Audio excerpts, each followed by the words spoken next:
O jornal Folha de São Paulo apresenta Ilustríssima Conversa, com o editor da Ilustríssima, o Irá Machado.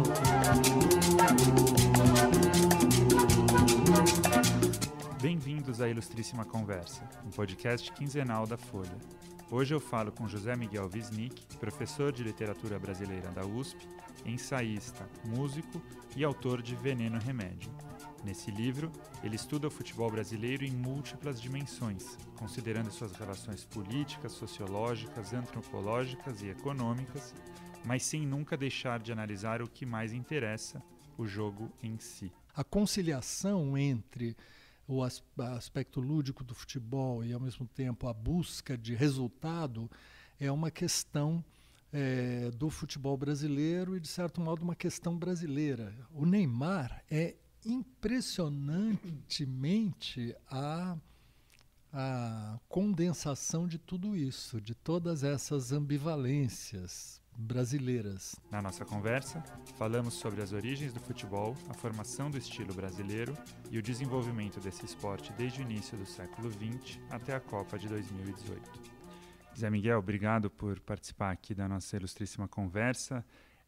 Estou abrindo uma exceção no que a gente vem fazendo nos nossos programas, que é tratar de livro recente, mas o seu é de 2008, completa 10 anos agora, mas tem uma atualidade bem interessante em vários aspectos ali, por isso acho que vale a pena a gente discutir nesse momento de Copa do Mundo.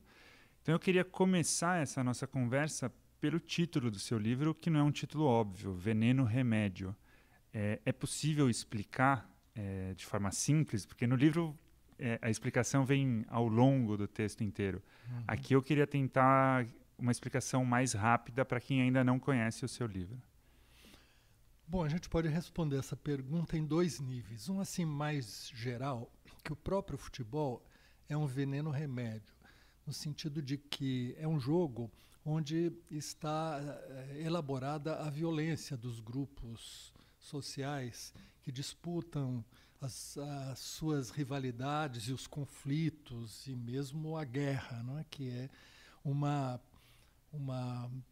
relação potencial nos grupos humanos. Então, como elaborar a violência? Os jogos são formas de fazer isso, os jogos de bola são formas de se fazer isso, e o futebol, entre todos os esportes, talvez seja aquele que mais realiza isto pelo fato de que é uma narrativa difusa, não é só ataques contra defesas em duelos contabilizados e alternados. É uma narrativa contínua, onde a contabilização não é tudo, porque as paixões envolvidas é que estão todo o tempo se desenrolando, não é? Sujeitas à interpretação, etc. Então, com isso, o futebol é uma elaboração da violência, mas onde a violência está latente e pode emergir a qualquer momento. Então, para completar esse primeiro nível da resposta, o futebol é um jogo simbólico onde quem acompanha o jogo enquanto tal sublima, elabora as rivalidades, as disputas e aceita que horas ganham um, horas ganham outro.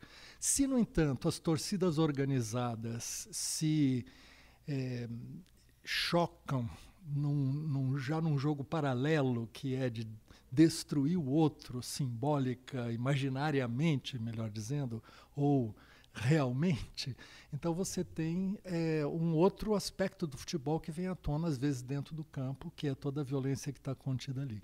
Então ele é um remédio no sentido de que ele é um harmonizador e ele é um potencial deflagrador de conflitos, e ele vive sempre nessa balança, não é?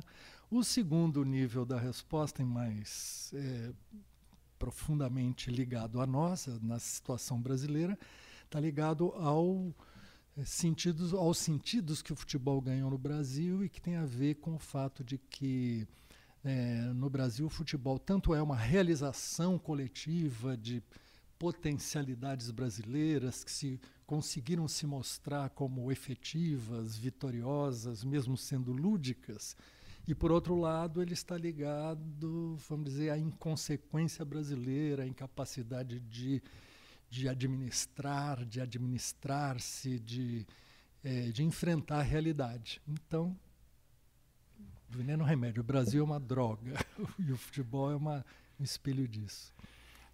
Nessa sua resposta aparece muito da sociologia, da política, também das análises econômicas que você faz no livro, mas no seu livro você já anuncia de saída que não se trata apenas disso, você faz uma análise do jogo em si, padrões táticos, figuras próprias do jogo, um capítulo ali dedicado ao goleiro, ao juiz, a própria bola, você analisa. E no começo do livro você diz que talvez existiria um certo preconceito dos acadêmicos em estudar o jogo enquanto tal.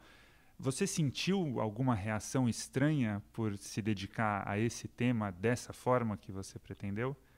Eu acho que quando eu escrevi o livro, essa resistência ao assunto futebol já tinha passado, ou melhor, ela vinha passando, né? O futebol se tornou um grande assunto da história social e é tratado sob múltiplos aspectos, né? Antropologicamente, sociologicamente, mas ao mesmo tempo eu procurava chamar a atenção para um aspecto às vezes não tão presente nos estudos sobre o futebol, que é a dimensão estética que ele tem, né? E especialmente que está ligada ao DNA do futebol brasileiro, quer dizer, tem um desejo ali de beleza, de criação gratuita, mesmo sendo um jogo que tem que ser realista, pragmático, etc., né? A conciliação entre o aspecto lúdico do futebol e, ao mesmo tempo, a busca de resultado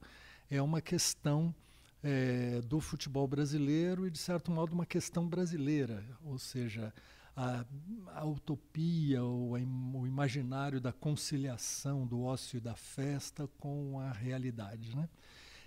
Então, só para completar, eu não senti resistências, mesmo na universidade. Eu acho que se reconheceu que era um assunto praticamente vedado, como se fosse tratar do futebol, era tratar de um tema desimportante, irrelevante. Ele foi ganhando uma dimensão mundial, mesmo na sociedade do espetáculo e no mundo do consumo, que é um tema inarredável, seja qual for a perspectiva que você assuma, né, ao analisar. Tem um dado curioso, o seu livro, eu falei, é de 10 anos atrás. Ali você já cita nessa introdução, não me lembro se exatamente com essas palavras, mas a resistência poderia vir da ideia de que o futebol também é, de alguma maneira, o ópio do povo. Tem ali o elemento, quando a gente fala da Copa de 70, por exemplo, tem a questão política muito viva. Isso voltou hoje na Copa atual, né? O desinteresse, pelo menos no início da Copa, medido pelo Datafolha, nunca tinha sido tão grande. E tem a questão da camisa amarela, que foi usada em manifestações contra o PT, então pessoas de esquerda manifestaram certa resistência política a apoiar a seleção que usa essa camisa amarela. Uhum. Como que você analisa essa imbricação da política com o futebol? Você acha que faz sentido ou as coisas deveriam ser separadas? Não, eu acho que o futebol tem sempre uma dimensão política, porque relações de poder vigentes a cada momento estão, de certo modo, parasitando o futebol, canalizando forças, quer dizer, canalizando interesses em função. Os interesses, aliás, econômicos, mercantis do futebol, aliás, se ampliaram muito desde que o livro foi escrito, né? E foram ganhando uma onipresença, estão em toda parte, os valores envolvidos se tornaram estratosféricos, etc. Esse é um aspecto, vou dizer, também político no mundo contemporâneo, porque a própria política foi, de certo modo, reduzida à economia, né? E, por outro lado, tem o fator imaginário a ser retirado a cada momento do acontecimento futebolístico. Então, é o caso paradigmático da Copa do Mundo de 70 e a utilização do futebol pela ditadura. No entanto, desde aquela época, em relação a isso, se discute muito o fato de que essa relação existe, mas não quer dizer que exista uma canalização automática da manipulação política e ideológica para o futebol, quer dizer, que aquelas forças passionais, não verbais, em grande parte inconscientes envolvidas no futebol, que elas se traduzam como se fosse uma transferência de eleitorado, digamos assim, fosse uma transferência ideológica que a vitória ou a derrota são canalizadas para fins políticos. Isso não acontece muito claramente, não é? A rigor, a ideia de que o governo vigente se beneficia da vitória, por exemplo, não funcionou no caso da última Copa, quando a seleção, afinal, foi desclassificada no rotundo 7-1 e a Dilma Rousseff se reelegeu, não é? E depois de todos os movimentos de junho de 2013. Ou seja, o panorama político é mais complicado, por um lado, do que uma redução ao futebol, e o futebol também é mais complexo do que essa simples relação. Então, por exemplo, a indiferença por esta Copa, no momento que ela se inicia, é uma indiferença que é um sintoma também político de uma relação de certo desencanto com a representatividade da seleção do futebol, também com o fato de que a vida brasileira se tornou mais complexa, múltipla, o interesse pelos esportes é mais variado, etc. Então não tem aquela espécie de relação fusional, não é, com a seleção brasileira. Mas a diferença parecia muito relativa, porque uma vez começada a Copa, sempre quando o jogo começa, as diferenças, as estatísticas, a indiferença aparente vai se revelando, na verdade, uma ansiedade mal disfarçada, porque as pessoas entram ao mesmo tempo em massa, com muita ansiedade, expectativa no jogo, ele mesmo, porque ele tem esse poder. Então, eu acho que também o uso da camisa da seleção nas manifestações pelo impeachment, não é? Deu uma conotação à camisa naquele momento, com o qual, evidentemente, quem não se identifica com essa posição política quer se desincompatibilizar. Mas eu acho que a camisa ou o símbolo da seleção, ele não é apropriável por um grupo, e mesmo de um ponto de vista da esquerda, com o qual eu me identifico, eu não deixaria, se fosse. Não me interessa por usar camisa, nem faixas, nem bandeiras, mas não acho que é o caso de entregar para o outro, para o antagonista político, entregar um símbolo como esse, entende? A mesma coisa que fosse entregar, então, a Avenida Paulista para as manifestações de direita, ou porque significava entregar essa via pública por onde passa tudo, né? Foi entregar para o... Então, acho que não é isso. Agora, eu particularmente ganhei a camisa golpe no Brasil, e essa eu uso em suma, com convicção. Queria aproveitar, então, para a gente entrar na discussão estética do futebol que o seu livro traz, e o mote ali é o futebol poesia e futebol prosa do Pasolini. Você volta a isso diversas vezes. Então, também queria pedir para você explicar essa distinção entre esses dois estilos de futebol, ou duas escolas de futebol, que é bem importante ali no seu livro. Isso.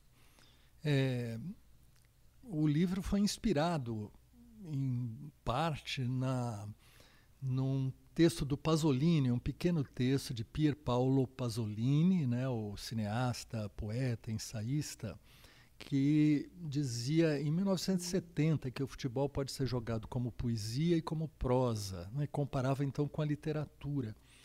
Ele dizia que quando você tem um jogo coletivo, compacto, centrado na defesa, sem nenhuma ênfase no drible, em vez disso nos passes triangulados e no cruzamento na área, que fazem da estratégia de jogo uma espécie de raciocínio linear, não é? E isto seria o futebol em prosa, jogado principalmente àquela altura na Europa.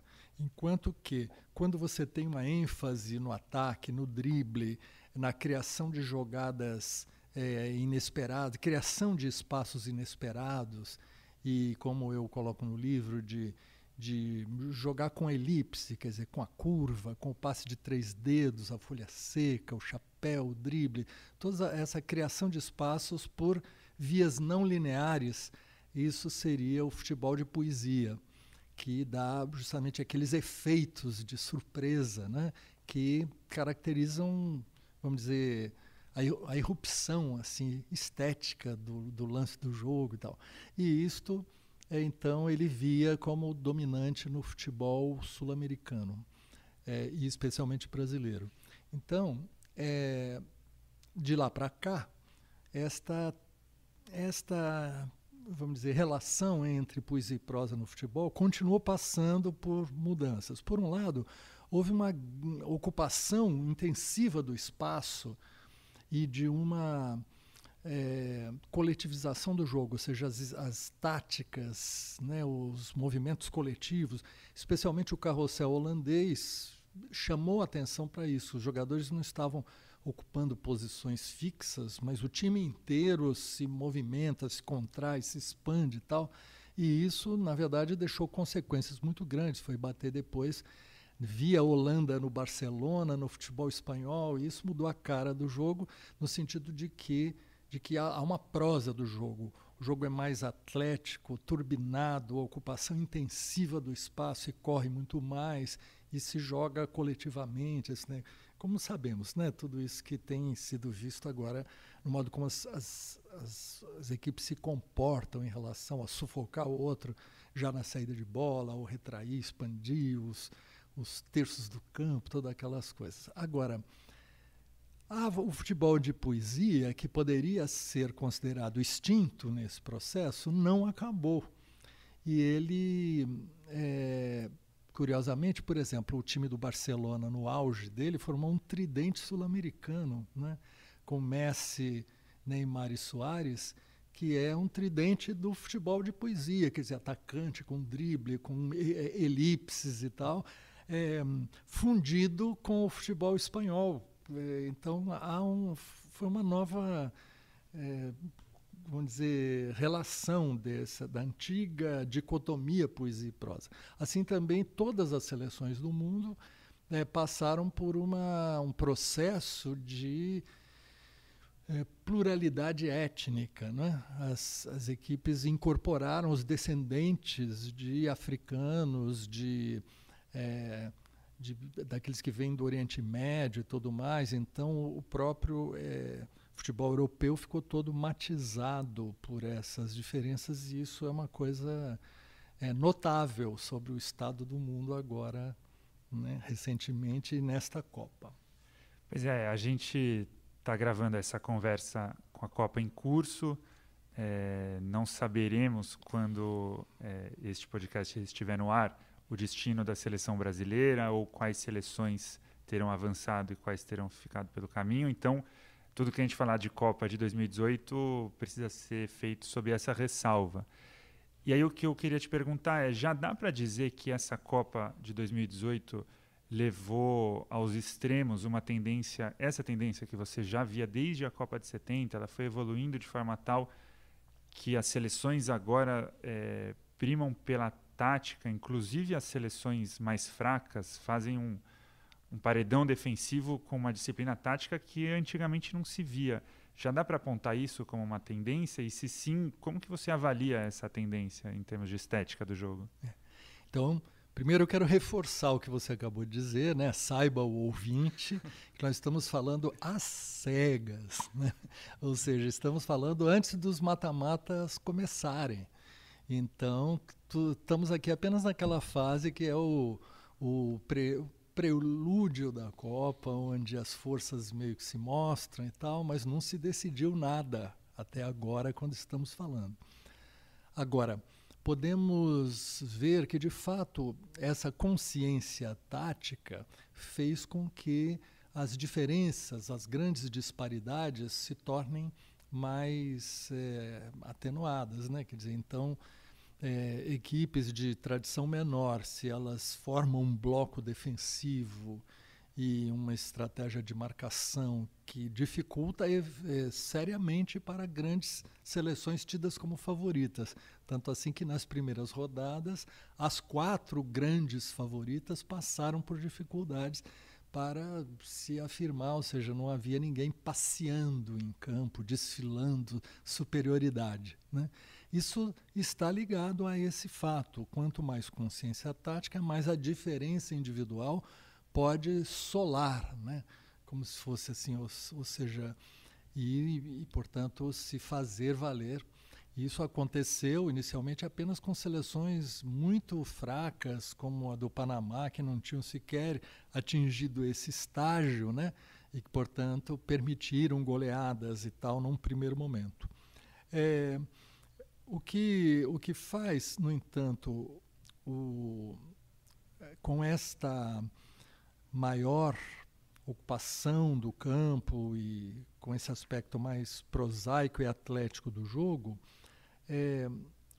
nós podemos dizer que o futebol de poesia ele fica como se fosse confinado em lances, momentos, né? A coisa fica uma espécie de prosa ensaística, se a gente continuar comparando com a literatura, em que você estuda o jogo, os adversários se estudam, ficam praticamente testando as situações e às vezes um gol isolado que define uma partida e tal. Isso então faz também, né, coloca a pergunta para o caso brasileiro, ou para aqueles que detêm o valor individual do futebol em poesia, saber o quanto nesse contexto esta vantagem pode valer, pode vigorar ou não, né? Na hora H, na hora da verdade. Tudo isso fica sujeito a uma fragilidade muito grande entre a vitória e a derrota, e isso é que está fazendo, ao mesmo tempo, a Copa fascinante, e essa altura já envolveu muitos e muitos da massa dos indiferentes. Você está ouvindo Ilustríssima Conversa. E no seu livro, você começa a análise lá atrás. Eu quero refazer esse percurso para depois a gente chegar na seleção brasileira, de novo, refazendo a ressalva, sem saber o quão longe a seleção vai conseguir ir agora em 2018. Então, você refaz no seu livro as origens ritualísticas do futebol, tem ali toda uma análise do que significavam aqueles jogos anteriores à institucionalização do futebol pelos ingleses no final do século XIX, mas depois passa a análise das Copas, principalmente pela Copa de 38, porque as duas anteriores eram ainda muito experimentais. E você identifica ali nas Copas de 38 e 50 um determinado padrão brasileiro, depois em outros blocos de 58 a 70, depois o intermédio até a Copa de 94 e depois dali em diante. Então, só para a gente retomar, 38 e 50, o que caracterizava o futebol naquele momento em geral e o futebol brasileiro em particular, até porque isso faz parte da formação do futebol brasileiro como você o define, né? Isso. Em 1938, pela primeira vez, o Brasil levou à Copa do Mundo uma seleção representativa da mestiçagem brasileira, ou seja, antes eram seleções de brancos, e aqui os Domingos da Guia e Leônidas da Silva foram os grandes expoentes da Copa e do Brasil na Copa, e eles eram expressão de um estilo de jogo que se diferenciava. Àquela altura, Gilberto Freire disse que o futebol brasileiro era dionisíaco e não apolíneo, era curvilíneo e não retilíneo, no que eu acho que ele estava tocando de fato no aspecto desse estilo, né, da curva, da elipse, do drible, que depois se consolidou. E aquilo prometia, né, até para efeitos do Gilberto Freire, aquilo era uma espécie de comprovação das teses dele de que a mestiçagem brasileira produzia uma cultura original que tinha expressão ou vocação artística, e aquele futebol de arte era uma expressão disto, né? Bom, a seleção, a Copa teve grandes vitórias e teve uma derrota discutível contra a Itália e tudo mais, em suma. Mas ficou o saldo de que o futebol brasileiro continha uma promessa de felicidade. Ele era uma vocação brasileira, que o Brasil tinha sido feito para o futebol e o futebol para o Brasil, né? Isso eu acho que está ligado à própria estrutura do jogo, o futebol, como sendo um jogo que admite muito as margens de improviso, de tal, porque ele não é todo pontuado, ele não é só produtivista, não é? Ele pode dar margem ao lúdico, etc. É isso que se apresentava ali. Na Copa de 50, isso veio com muita força, e sendo a Copa no Brasil. Mas revelou-se ali o outro lado dessa gangorra imaginária, que é o que nós chamamos de veneno-remédio, essa ambivalência brasileira, o sentimento de potência que ao mesmo tempo se avizinha do fracasso, né?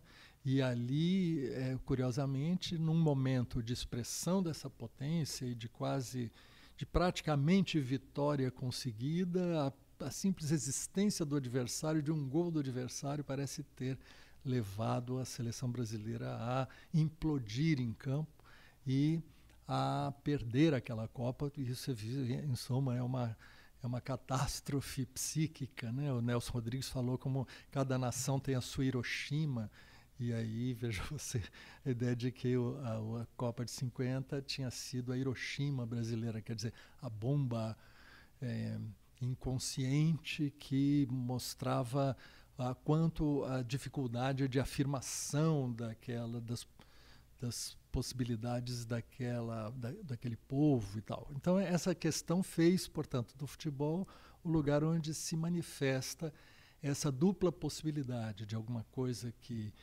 se afirma como original, uma versatilidade criativa, que tem uma vocação festiva e admirável por isto, e ao mesmo tempo a incapacidade de assumir esta própria potencialidade e revelar, por outro lado, o quanto ela se implica em medo de enfrentar o real, ou, em suma, outras vicissitudes, aí, outras características que são negativas. Então, essas duas Copas puseram a equação em que nós estamos vivendo até hoje, porque nós estamos aqui às cegas, mas sem saber, né, se esta Copa vai ser um triunfo de uma seleção que finalmente conseguiu voltar a jogar de maneira coletiva e com talentos individuais, etc., se ela vai triunfar ou fracassar, embora atenuado do ponto de vista do que isso representa como tragédia nacional, não deixa de ser a velha balança entre o fracasso e o sucesso, né? E essa balança pendeu, obviamente, totalmente para o sucesso nas Copas de 58, 62 e 70, com o fracasso ali de 66. Essas Copas você já viu, né? Quer dizer, já tinha idade para sentir, para acompanhar. Acompanhei ao vivo, primeiro pelo rádio, depois pelos videotapes que chegavam no dia seguinte e depois ao vivo. E você, santista, como diz no próprio livro, né? Então tinha uma familiaridade ainda maior com o Pelé.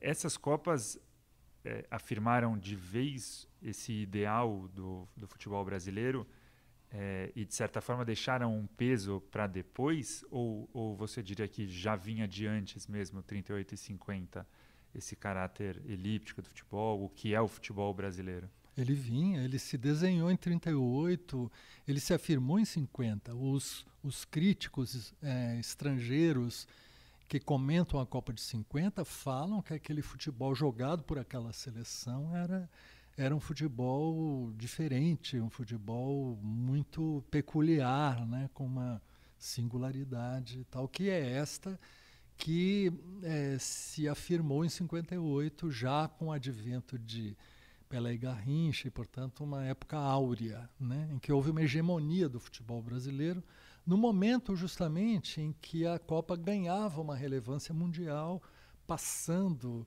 não é, aí pela televisão, e depois pelo videotape, que fez com que ela pudesse ainda ser acompanhada no mundo inteiro, e fez do Pelé um herói,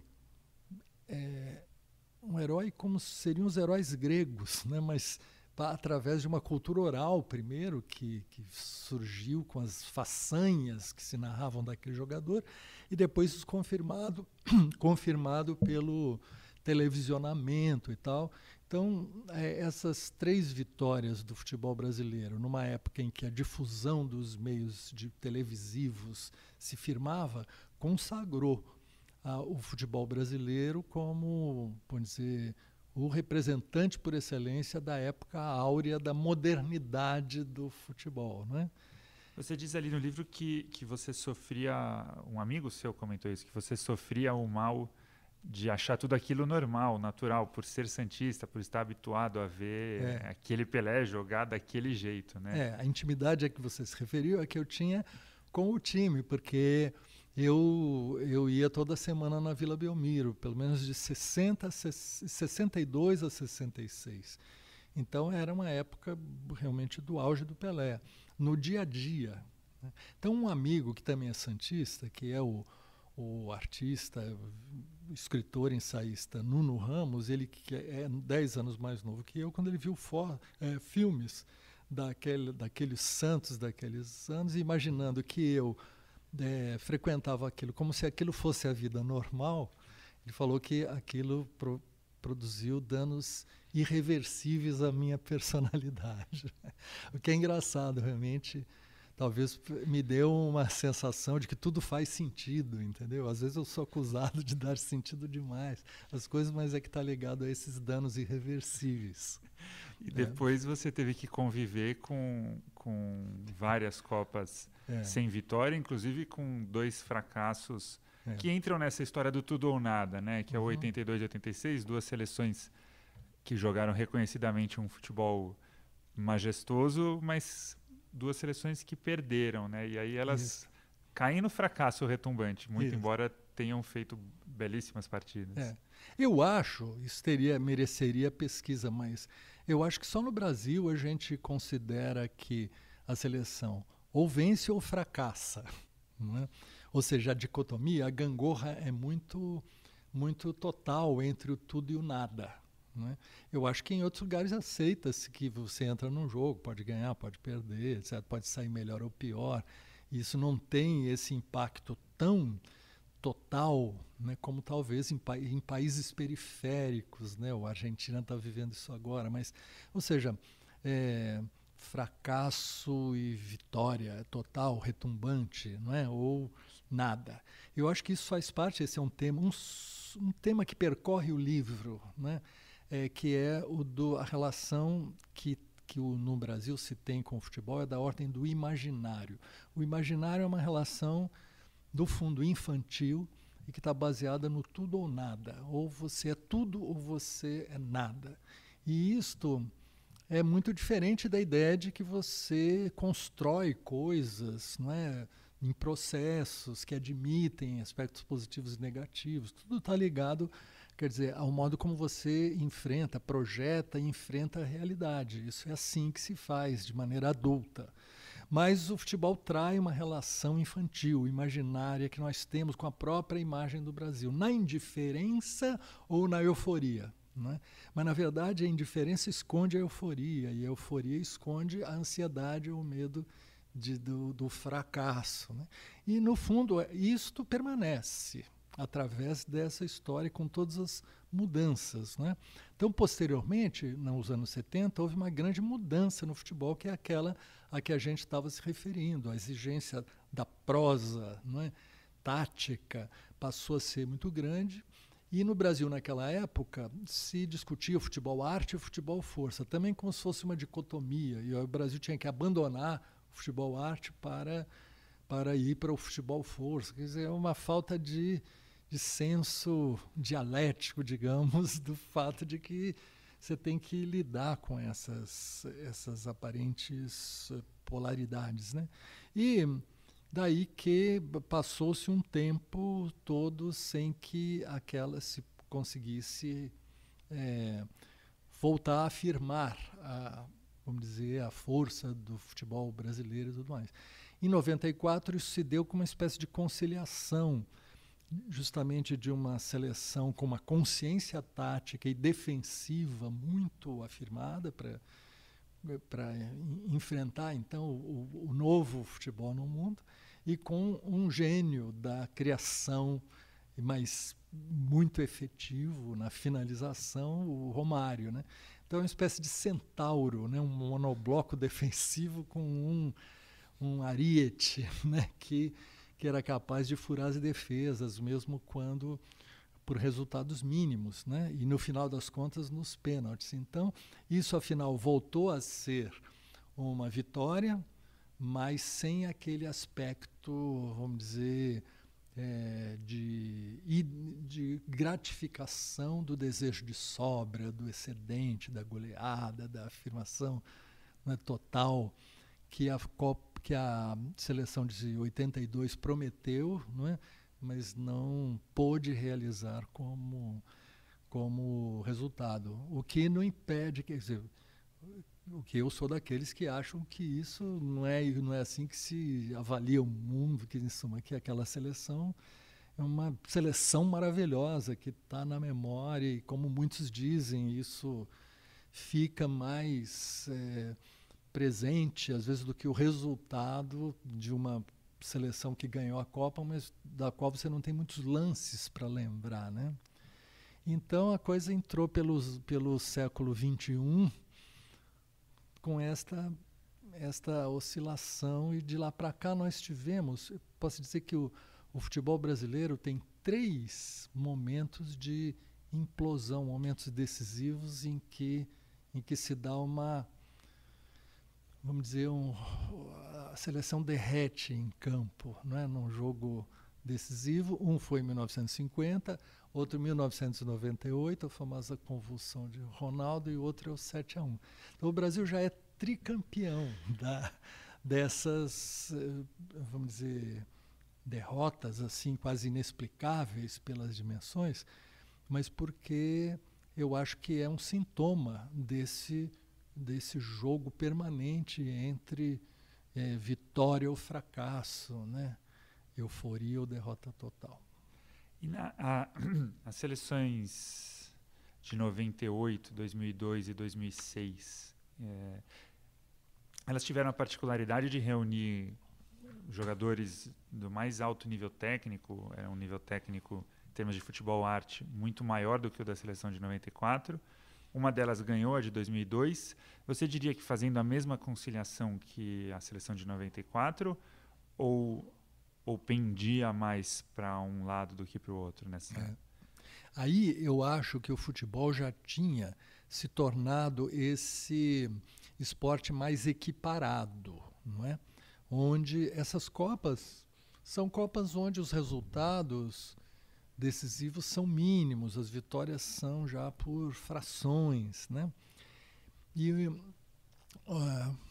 um ensaísta teórico da literatura e da arte, mas que escreve sobre futebol, né, alemão, dando aula nos Estados Unidos, que é o Gumbrecht, ele dizia justamente que nessa situação de equiparação dada pela consciência tática, aqueles times como o Brasil que tivessem essa diferença individual, é como se tudo ficasse igualado e a diferença individual podia saltar de repente como uma vantagem. Eu acho que isso aconteceu em 2002, né? Eu outro dia revi a final, é um jogo muito feio até, muito passes errados, um jogo muito sem uma clara definição de superioridade de um time para o outro, muito igualado, mas vencido no detalhe, como se costuma dizer, que é justamente aquele momento de acaso ou de uma diferença de talento, né? Como no caso a bola rebatida do goleiro alemão, que o Ronaldo adivinhou que ela podia acontecer ali, e o outro corta-luz do Rivaldo para o Ronaldo, que é esse negócio, é um pequeno detalhe do futebol, aqui é poesia, é um relance de poesia, um corta-luz, uma elipse, literalmente, que faz com que abra-se uma brecha e o gol acontece. Então, isto eu acho que aconteceu nessas Copas. Na de 2006, o Brasil tinha uma vantagem enorme de ter um conjunto atacante excepcional, quer dizer, de ter 2 centroavantes, Ronaldo e Adriano, de ter Ronaldinho Gaúcho, de ter Kaká e Robinho, quer dizer, nem cabia no time tudo isso e tal. Teve jogos anteriores esplêndidos, e quando chegou na Copa, eu tenho a impressão que ali houve uma série de fatores, né, que se fala do extracampo, no sentido dos jogadores se sentiam vitoriosos, boêmios, já como se fossem reis do mundo, esse negócio. Por outro lado, eu acho que tem uma concepção tática do Parreira muito... Aí o tal defensivismo, uma concepção muito acadêmica de jogo que funcionou para 94, mas não para 2006. Né? O Tostão, que é sempre lúcido, né, sobre todas essas situações, esses detalhes, ele diz que Ronaldinho Gaúcho foi posto na posição de quem tinha que atacar e marcar e que sucumbiu a fazer esse papel. Por exemplo, acho que o Tostão explica muito esclarecedoramente esse negócio e tal. E então, aqui na Copa de 2018, nós estamos certamente vivendo coisas que dizem respeito a isso. É como fazer valer ou não essas qualidades. E isso, claro, que põe no fogo cruzado a figura do Neymar, porque o Neymar representa tudo isso. Pois é, eu ia te perguntar justamente sobre ele. E aí, de novo, refazendo a ressalva, a gente não sabe se ele vai acabar com a Copa, em algum momento começar a marcar gols, fazer os dribles de forma mais eficiente. Dado é que nos primeiros jogos ele veio sendo criticado por um excesso de drible, e o drible é justamente o que caracteriza o futebol brasileiro na sua análise do seu livro.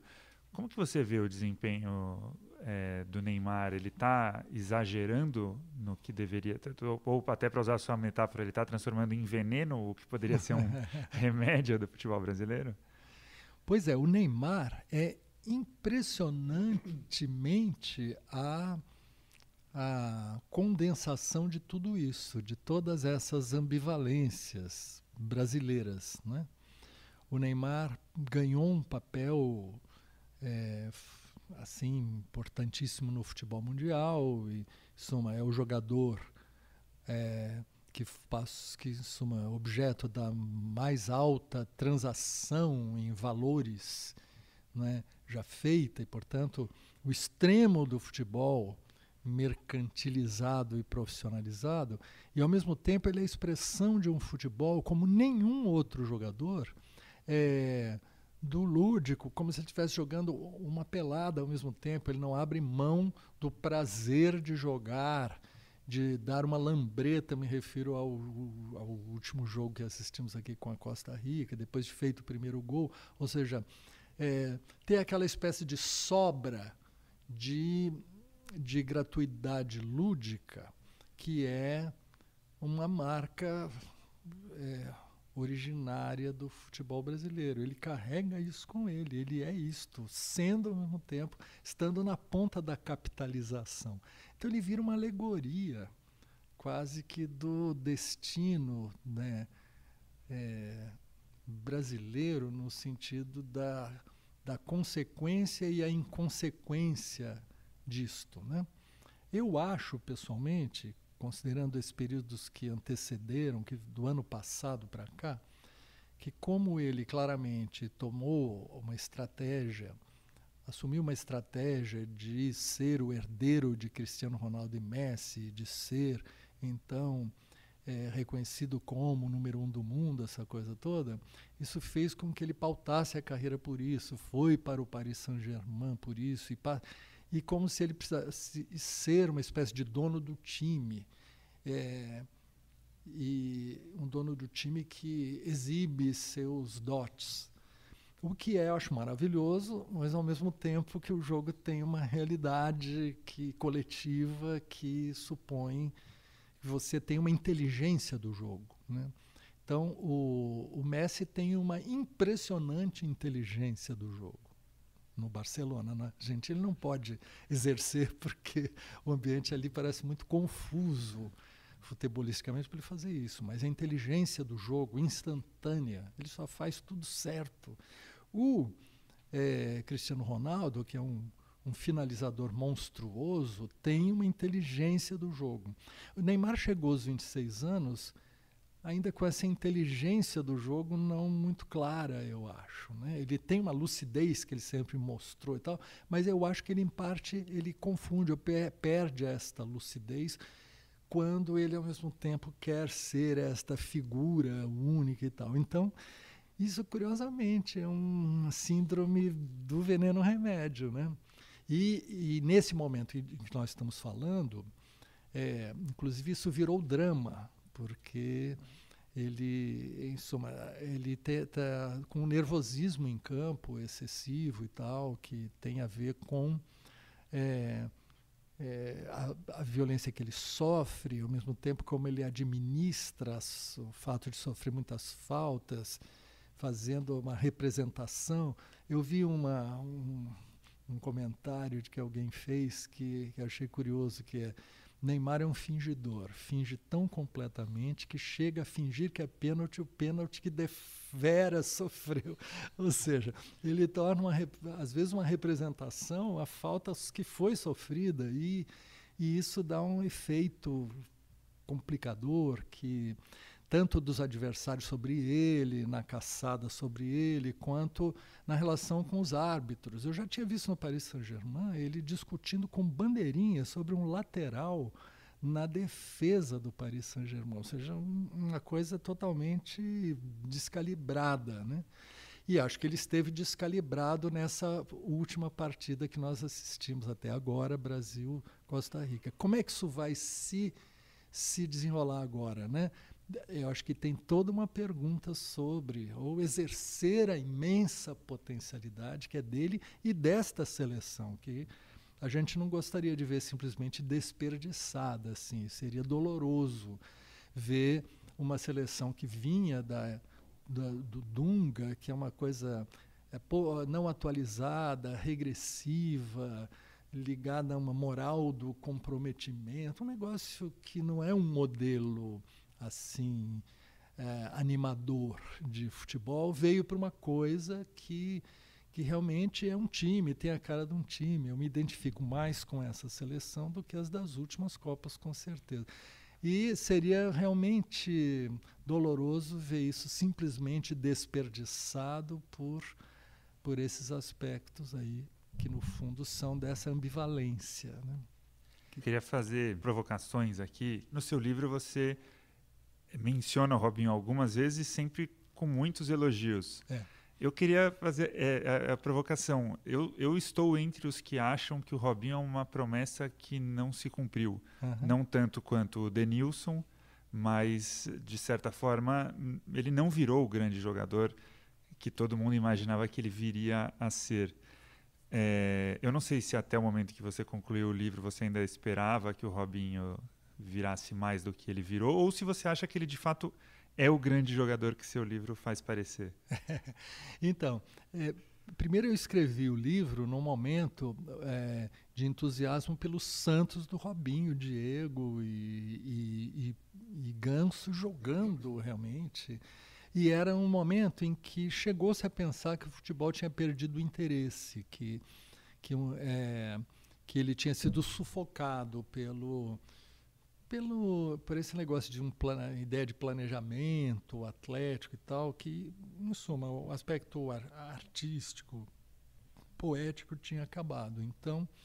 Então o Robinho representava para mim uma animação, que está confessada no livro. Ele não era um jogador do Santos, mas ele é de São Vicente, a minha cidade. É claro que você tem uma projeção ali na figura daquele jogador e tal. E acho que ele fez grandes coisas no futebol. E na Copa de 2006, o principal que me chamava a atenção é o seguinte: O Robinho não é o craque que foi o Ronaldinho Gaúcho, o Ronaldo, não tem a menor dúvida. Só que o Robinho era um jogador que fazia os outros jogarem, porque ele tem uma movimentação em campo, um negócio muito vertical, né, no sentido para gol, para furar. E isso, na seleção de 2006, no ano de 2005, todos os grandes excepcionais jogos que foram jogados eram com o Robinho em campo, e o Robinho tinha essa função. Na hora da Copa, o Parreira optou por 2 centroavantes, Ronaldo e Adriano, tirou o Robinho. E o Brasil perdeu, acho, capacidade de criação de jogadas. Eu acho que esse foi um dos fatores, é a minha análise, entendeu? Não sei se comprometido ou não por esse aspecto. Mas nas partidas todas em que o Brasil tinha jogado muito bem, tinha uma função Robinho, a qual se abdicou na Copa. E eu acho que isso foi relevante para o negócio. Agora, no livro eu digo que eu punho o destino do meu livro no Robinho, né? Na verdade, porque era no futebol criativo, etc. E tal. Depois o Robinho teve, vamos dizer, uma passagem pelo Real Madrid, nem tão importante assim, foi para o Manchester City, depois para o Milan, ficou ali, ele administrou já um papel mais mediano, depois virou quase chinelinho nesses times aí, ficando nas reservas e tal. Depois voltou para um momento brilhante no próprio Santos, né? Mas teve também um momento importante na seleção brasileira desse interregno e tal. Agora, eu considero que o Robinho é como o São João Batista do Neymar, ou seja, ele anuncia um outro. Entendeu? Por isso eu peço que quando eu digo ali que eu ponho o destino do meu livro no Robinho, o Robinho na verdade, o Neymar veio a ser isto que eu estava dizendo do Robinho. E Zé Miguel, só para a gente terminar, você no livro trabalha muito com uma dialética de características do Brasil para a formação do futebol brasileiro, mas também faz o sentido inverso, tem ali um aspecto da importância do futebol na formação do Brasil enquanto nação, ou do povo brasileiro. Não é por acaso que você cita diversos dos grandes intérpretes nacionais, Caio Prado Júnior, Sérgio Buarque, Gilberto Freire, Antônio Cândido. Você diria que o futebol já cumpriu a sua cota na formação do povo brasileiro ou do país enquanto país? Ou esse é um processo que não se interrompe e que, portanto, o 7-1 da última Copa, o resultado dessa Copa e o da Copa seguinte vão continuar interferindo nessa formação brasileira? Bom, se a gente acrescentasse um outro intérprete que também é citado, embora não com a centralidade dos outros para o caso do futebol, mas que é o Roberto Schwartz, que insiste no aspecto de que a formação brasileira é uma promessa que não se cumpriu, o Brasil não se formou. A literatura se formou, digamos assim, mas o país escravista ou pós-escravista que não garante a cidadania, a desigualdade é imensa, e nesse sentido a formação não é um processo que vem se fazendo, ela aí depende da perspectiva, mas para alguns ele não se faz. E aí tem justamente isso, eu acredito que é de um ponto de vista mais Caio Prado Júnior, que é mostrar o quanto o Brasil é uma sociedade que não constituiu umas instituições capazes de dar conta das demandas e das transformações pelas quais a sociedade passa. Então ela está sempre a dever, né, por um lado. É aqueles que veem esse aspecto mais veneno da formação brasileira, de como ela é travada, não se dá. De certo modo, hoje em dia, nós estamos muito diante desse lado da questão. Por outro, justamente há aqueles que apostam no fato de que tem uma singularidade cultural que deveria resultar para um crescimento, para uma emancipação, ou seja, tem uma criação cultural original na música, no futebol, tem uma literatura periférica, mais poderosa, e todas essas coisas deviam poder desembocar num projeto coletivo de educação, de transformação e que transformasse o país. Nós estamos também nessa encruzilhada. Nós estamos exatamente nessa encruzilhada, né? E quanto ao futebol, embora ele seja acusado tantas vezes de ser um dispositivo de manutenção da alienação, o antropólogo Roberto da Mata diz com toda razão que quem ensinou no Brasil que valem mais os méritos, não é, as capacidades do que os privilégios, né, que a expressão dos sujeitos populares ela ganhou espaço, e ela ali no futebol não vale o privilégio de quem manda, de quem detém, mas vale quem joga melhor. Quem ensinou isso não foi nenhuma igreja, nenhum partido político, nenhuma escola formal, etc., mas foi uma escola informal, popular, da criação de uma grande tradição, né, que se deu no futebol, que se deu na música. Agora, o que o Brasil faz com isso hoje é a grande questão. Por isso, eu acho que a questão não é o ser, o que somos, né? Embora seja, por exemplo, você fez a resenha interessantíssima do livro do Janete sobre o vira-lata, ou seja, assumir que o vira-lata é um paradigma não convencional ocidental, e isso é um passo, né? Ao mesmo tempo, a questão é o que fazer com isto. E essas questões estão todas vivas, né? A bola está quicando em todas as áreas, que nem uma brasa, né? O campo não é de grama, mas é de cascas de banana. E, em suma, tudo isso está em jogo, estará em jogo neste ano, com as eleições presidenciais. Obrigado, Zé Miguel. Vamos terminar assim, esperando que alguém chute essa bola e marque o gol. Exato. Obrigado, foi um prazer. Obrigado a você. O jornal Folha de São Paulo apresentou Ilustríssima Conversa, com o editor da Ilustríssima, o Irá Machado.